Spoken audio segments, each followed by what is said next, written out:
Welcome to the Consulting Leaders Podcast, where we talk about the business of consulting. Whether you're looking to grow your practice or learn from the stories of leaders in consulting, you're in the right place. I'm your host, Guillaume Jouvencel, ex-PwC and co-founder of GHA Marketing. Join me as I interview the best consultants in their niche. Let's get on with the show.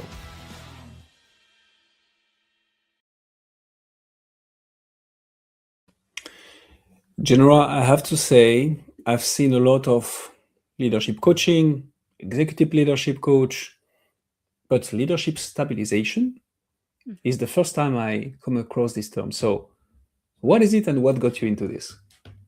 Yeah, so leadership stabilization is when I go into organizations and I help them stabilize their people risk problems. So a lot of times organizations will come to me and they'll say, I've updated our policies and procedures. I've updated our standard operating policies. We've done all the compliance work, but we're still having issues with our employees and with our supervisors. We're having conflict resolution issues. We're having teams that are completely misaligned or they're siloed, and we just don't know what to do. And so that's when I come in and I help them stabilize their people. And I do that in a very unique and different way. So I go in and I help organizations look at the attachment styles and traumas that their employees are bringing into the organization to help them stabilize. How do you do that? That sounds almost like psychology at work. Yeah, so I'm certified in industrial organizational psychology. So that helps me really go in and be able to do assessments. And so I do assessments on individually on what's going on with leadership, what's going on with the employees. It's a very in-depth assessment that can be anywhere around like 50 to 60 questions to really get a good idea of what's going on.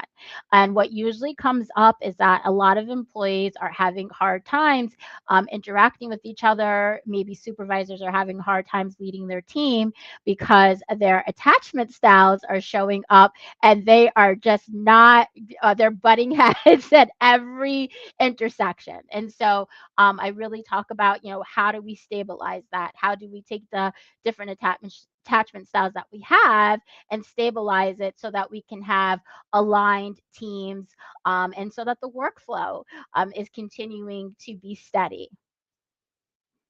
So how do they typically react to that? Like it sounds very personal, right? Like, hey, I'm coming to work my corporate America job. I'm not here to take an assessment on, how I prefer to be attached or how I've been impacted in my childhood in terms of attachment. So how do people typically react to that? I always say the right clients find me. And what I mean by that is the right clients are ready to do that work. They've seen, Mhm, okay, nothing else has worked. We've mhm. tried to do leadership retreats on our own. We tried to do trainings, and all of this stuff is not working. There is a deeper issue. So by the time that they get to me, they're ready. They're like, please tell me what are, I like to call it purple elephants. So they're like, please tell me what our purple elephants are and how can we fix this. So yeah, a lot of my clients, by the time they get to me, they've already tried everything on their own or they've worked with other consultants that didn't bring that same lens and it still didn't work. So they're like, all right, let's do this. What's my purple elephant, Genora?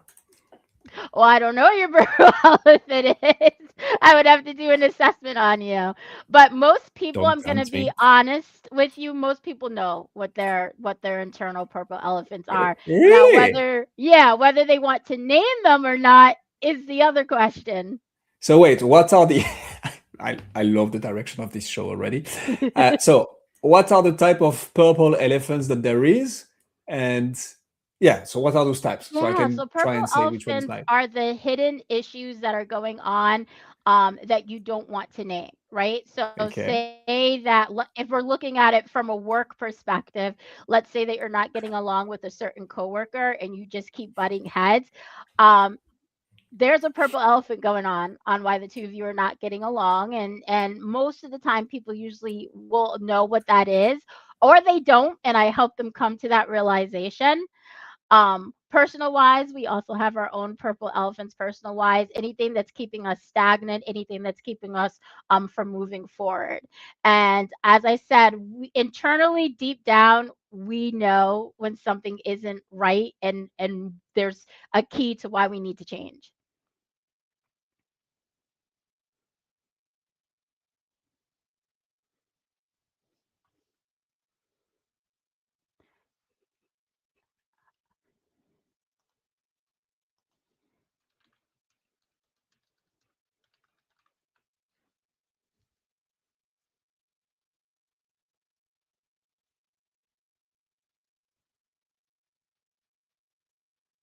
Oh my God, I was on mute.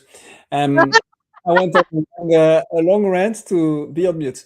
So I love that.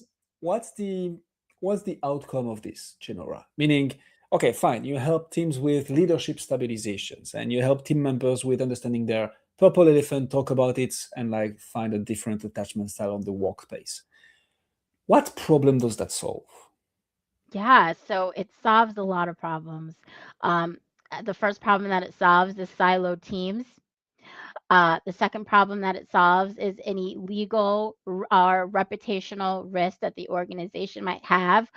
It also solves psychological safety within the workplace.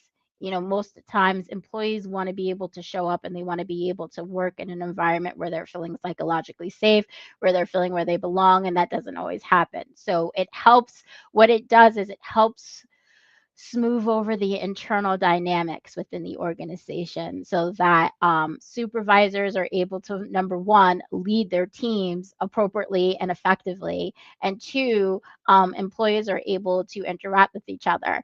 And not only that, but it really saves HR a lot of time when they have to continue to fill through different complaints. And that comes up a lot in organizations. There's discrimination complaints, there's harassment complaints, there's I feel like my boss is retaliating against me, micromanaging me. It solves all of those issues. So let me be inappropriate and play the devil's advocate here. Hmm. Because it's funny, I was recently reading a book and watching a documentary on what happened with Blizzard, which is a video game producer, and one of the state of California sued them for a bunch of stuff that you just mentioned. And I'm thinking, okay, I'm the CEO of my company, right? I care about top line, margin, bottom line. How do you convince me to put in place leadership stabilization, attachment style figuring out thing and fixing? Like having a team that is no longer toxic, that is no longer harassing, in and of itself, I understand the benefit of this, but I'm playing the devil's advocate. What does that help the company achieve? So I don't convince. So going into the Interesting. 2026 year, yes, the way that I operate with clients is they come to me when they're ready. I do not convince clients that they need this service, because if I have to convince them, they're not going to take it seriously. The type of services I do are when leaders have already gotten to that point where they know that they're having people risk problems, and their people risk problems are so bad that they're at their wits' end. If I have to convince you, you're not ready for it, and it's probably, you're not going to really get much from it. That is a way to answer to the question, which I understand. So, okay, let me flip it. How does a leader becomes convinced that this is something they need help on and that they would come to you? What do they need to go through in terms of education, I guess, problem awareness, solution awareness, to be like, yeah, we need to find someone like Genora to help us out with this. Yeah, so usually when a leader comes to the idea of that we really need to do this, they have already gone through everything in the book that they could go through with their employees. So let's start from the top. They might have senior leaders, supervisors, middle managers that are having a hard time leading their teams effectively. They might have gotten numerous complaints about the supervisor or the leader. This leader is doing this. They're not able to lead us. They're not able to help the team. They're not able to direct us. We don't feel comfortable with them. Oh, they're micromanaging us. So they would have gotten numerous of complaints about that.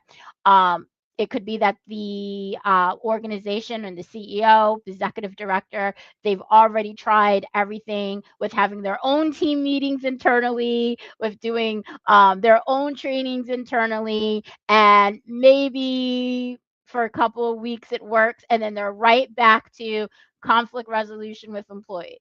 They're right back to HR getting an influx of complaints about certain employees, about certain leaders. It might even show where they have a high turnover and they're having a lot of good employees just leaving at high rates. And so at that point, they're like, okay, because a lot of times organizations do like to implement things on their own, which is absolutely fine. But they do realize, okay, this isn't something that we can do on our own. This is something where we need an expert to come in and really help us stabilize our teams. Okay, so now we are touching upon something that is so interesting. And I mean, everything was interesting so far, don't get me wrong. But I'm also like, what what have you done? What has worked successfully for you, Genora, to make companies realize that they cannot do it all themselves? The reason I'm asking this is I know this is a problem for B2B coaches and consultants, most of the people listening to us right now, in terms of like, how do I, without having to convince, make people realize and make my ICPs realize that they need help and doing everything in-house only goes so far, especially when you don't have the expertise, you don't have the experience of like having done it for like many people like us before. And quite frankly, I'm also here to pick your brain because that is something that I also am challenged with my own clients or potential clients. So how do you solve that, marketing wise, branding wise, educationally wise? Not sure I'm speaking English right now. To make people realize that doing everything on your own and in-house only takes you that far. Yeah, well, a lot of times doing things in house, you're not able to see the issue objectively. And that's what the problem is. You've got to remember that these people that are in charge in organizations, um, they know each other. Right. So they've been working with each other now 3, 4, 5 years. So they know the quirks, they know the personalities. They've come up with their own biases about the person that may or may not be true. Because remember, we interpret everything from our own lens and not necessarily how it really is. So already that's a big barrier because they're not objectively able to say, you know, this is what the situation is. Whereas when you have an outside person, well, I don't know you. I don't know your team. I don't know your staff. I don't have any stake in the game where I'm scared. Oh no, if I say something bad about this person, I could lose my job or they'll be mad at me by the water cooler the next day or at the team meeting. So I'm really able to go in and I'm going to give them the truth. I'm going to say, this is what's going on. This is what's coming up. Here's your barriers. Here's the positives. Here's the negatives. Now, let's implement and put a plan into place. Amen to that. Before we get there, who is it that you're trying to talk to, Genora? Like, who's making the decision of being like, yeah, we need their help here? So first of all, do you target a specific niche, industry, company size, and within that niche, who is making the decision of establishing leadership stabilization? Yeah, well, I don't target a specific niche because everybody has employees and everybody has people risk problems within their organization. I will say though that I do tend to work with mid-sized to larger organizations only because they have more employees, and the more employees you have, the more issues you're going to have. With organizations that only have 2 or 3 or 4 employees, there's probably not really many people risk issues going on at that point. And the people that I speak to are the leaders in charge. So that's the board members, that's the CEOs, those are the executive directors. They're titles for different organizations, but those are the ones that are able to say, okay, there's a problem and we need to bring you in. That would make sense. Okay, tell me how you. So once they come to you, right, they are already convinced. Doesn't mean that they have bought yet. So talk to me about how you move from a conversation, right, from like, hey, we need help with leadership stabilization, to a sales conversation, an SOW, a letter of engagement, and like, yes, General, let's rock and roll. Can you walk us through what sales motion look like? Yeah, I don't do sales like you would normally think how sales are because that's just not how I am. I'm not a salesperson. And the type of work that I do, you really have to be authentic and genuine. So I actually prefer to have conversations and build a relationship with the leaders in the organization first. Just trying to find out, what are some of the barriers that are showing up around your employees? What are some of the barriers that are showing up around some of the senior leaders within your organization? What have you done to try to fix it yourself? Why do you think it didn't work? And how would you feel if it did work? How would you feel if these problems could be fixed within the next 30, 60, 90 days?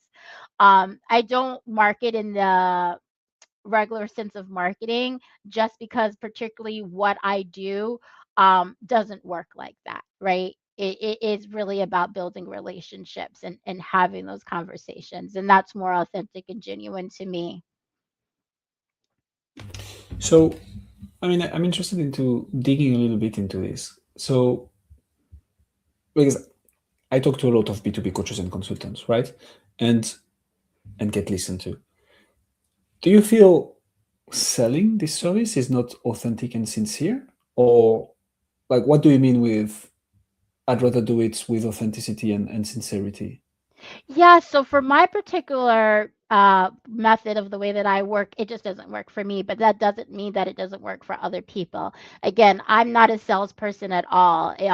It's very hard for me to go onto LinkedIn and drop in a LinkedIn message or do cold calls with people that have never heard about me. So in my sense, my marketing is really my newsletters.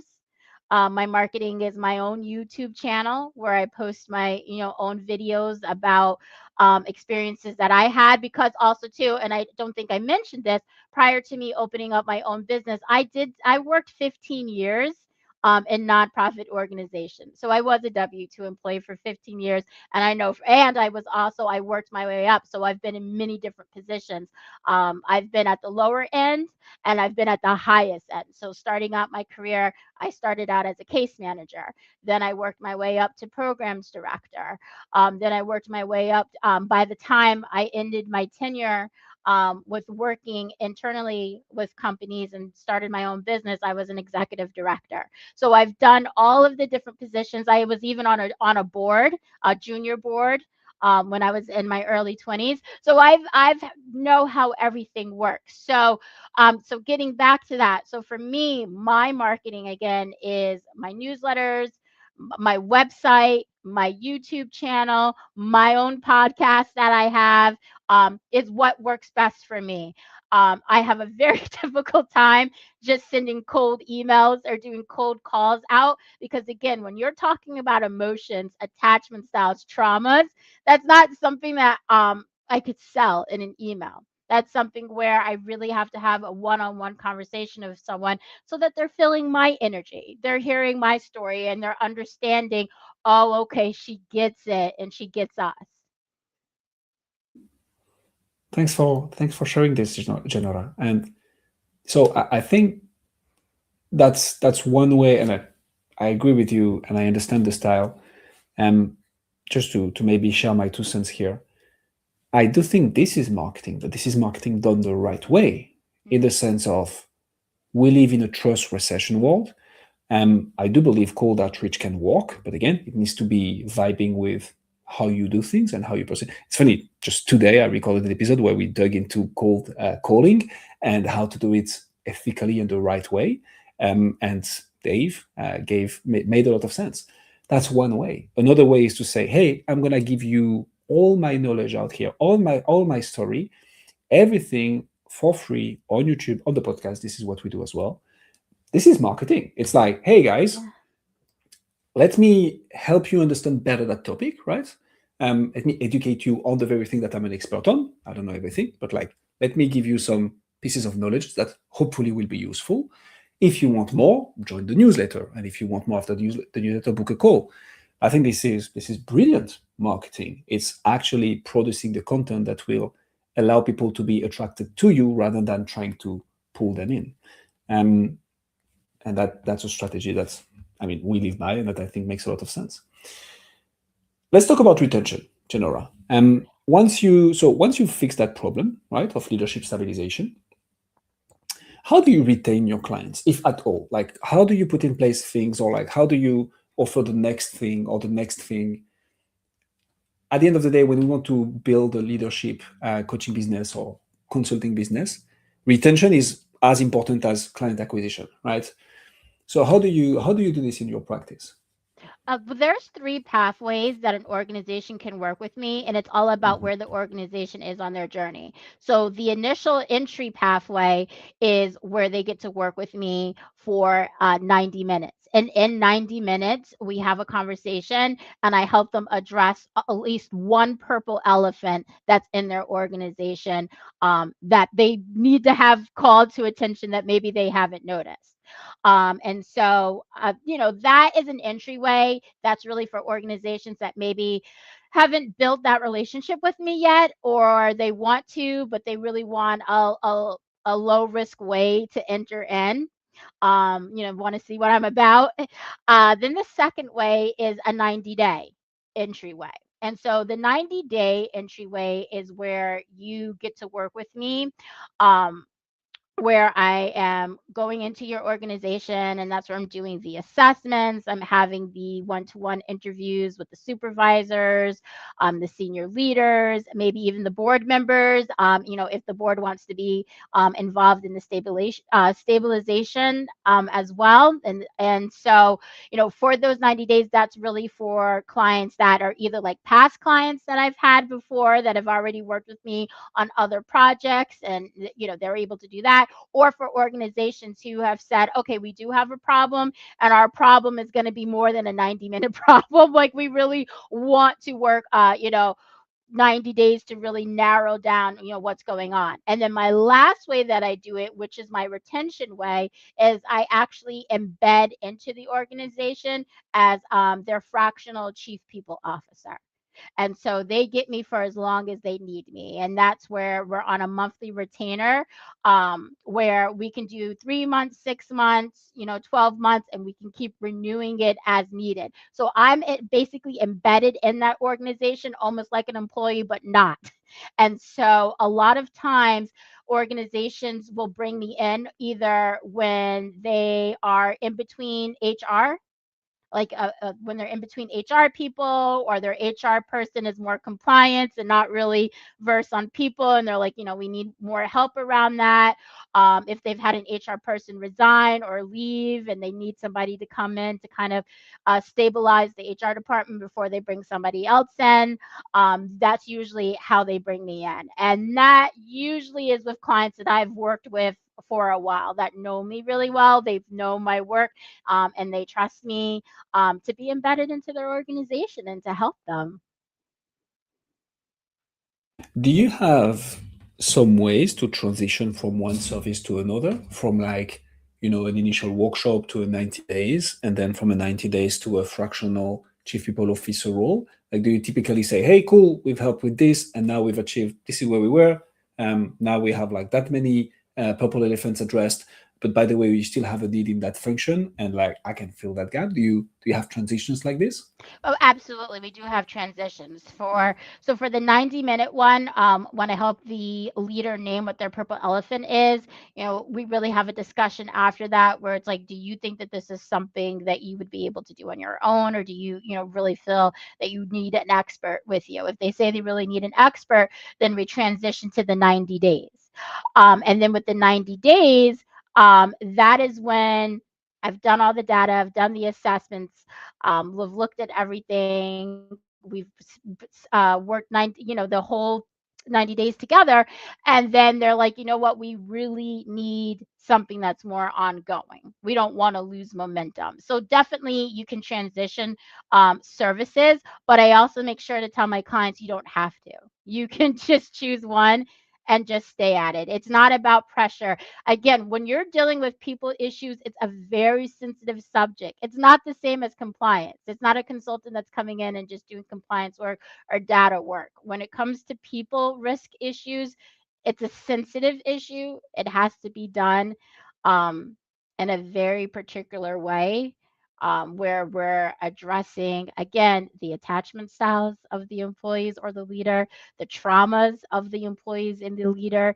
And honestly, that's going to be more than just one workshop or training. I don't even do one workshops or trainings anymore. I used to a long time ago, but I've really narrowed down, what is the best pathway for organizations to take and what's going to work best for them. And on one-off training and workshop will not. What changed? Well, I redid my services. That's what changed. When I first started doing the work that I was doing 5 years ago, we were in a very different time administration wise. And so a lot of organizations at that time received a lot of grants to focus on DE&I work and racial equity work. And at that time, it was a lot of trainings and a lot of workshops on what does DEI mean? What does that look like when you bring it into the organization? I then streamlined my services because once I got certified in industrial organizational psychology and went through my own personal stuff, I really became obsessed with attachment styles, trauma, quantum healing, what that looks like, how does that apply into leaderships. And so I rebranded my services and what I started to offer. And I also wanted to make it very easy for clients to be able to work with me. I didn't want to have 10 or 15 different streams. I used to have a la carte because I can do a lot, right? I'm certified in succession planning. I'm certified in doing quality assurance. There's all these different pathways that I can do that I used to do, but then I realized, well, yeah, I could do 10 different things, but the problem is now organizations don't know what to particularly hire me for. They're like, oh, she could do this and this and that. I really wanted to embed into people's brains. No, this Jenora does people risk and leadership stabilization, and that's all that she does. So I rebranded going into the new year to make it as simple as possible. I like that. Let me throw a little bit of a curveball at you, Genera. Mhm. What's your what's your number one challenge? What's the one thing, the one nut that you're trying to crack that once you crack, you're gonna take the whole thing to the next level? What is that thing for you? I would say probably my number one challenge is being known outside of the organizations that only know me. So I'm based out of Connecticut. I've worked with tons of Connecticut organizations, but I want to outreach my services into other states. So I'm trying to get in front of leaders that are in New York, and that's in Rhode Island, and New Hampshire, and Massachusetts, and Maine, New Jersey, right? So getting their attention, and that's probably been the biggest one. No, that's super interesting. And so thanks for sharing this. I think the reason I like to ask this question in this podcast is there will be people listening to us, maybe watching us right now, and struggling with the exact same thing. And I think overall branding and establishing trust at scale is the number one challenge for B2B coaches and consultants once they start growing, right? If you want to remain within the realm of like what you're doing right now, then it's usually fine. So I think it's super interesting. How do you think about solving that challenge in 2026 and beyond? The reason I'm asking this is those people listening and having the same challenges, they want to pick your brain and see how people like them think about solving that challenge. So how are you thinking of solving it? Yeah, so going back to basics, networking. It's so important.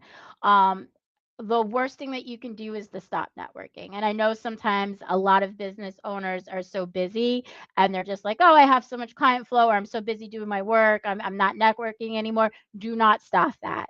just because you never know who you're going to meet. So that's one. Number two, I'm also doing a lot of workshops. I'm going to be a keynote speaker in March at a workshop that's being held in Boston at Boston University. So I'm very excited about that. Yeah, those are my two ways. That's already not too bad. That's already not too bad. What's the biggest opportunity that you see in your space, Jenora, in the next 6 to 12 months? Like, what are you looking forward to work on? The biggest opportunity to work on within my business, or the business biggest opportunity in working with organizations? Both. Start with your Okay. business, and then we can do. I mean, you're helping me out here. Let's do Yeah. both. Okay, so the biggest opportunity within my business is that this work is needed.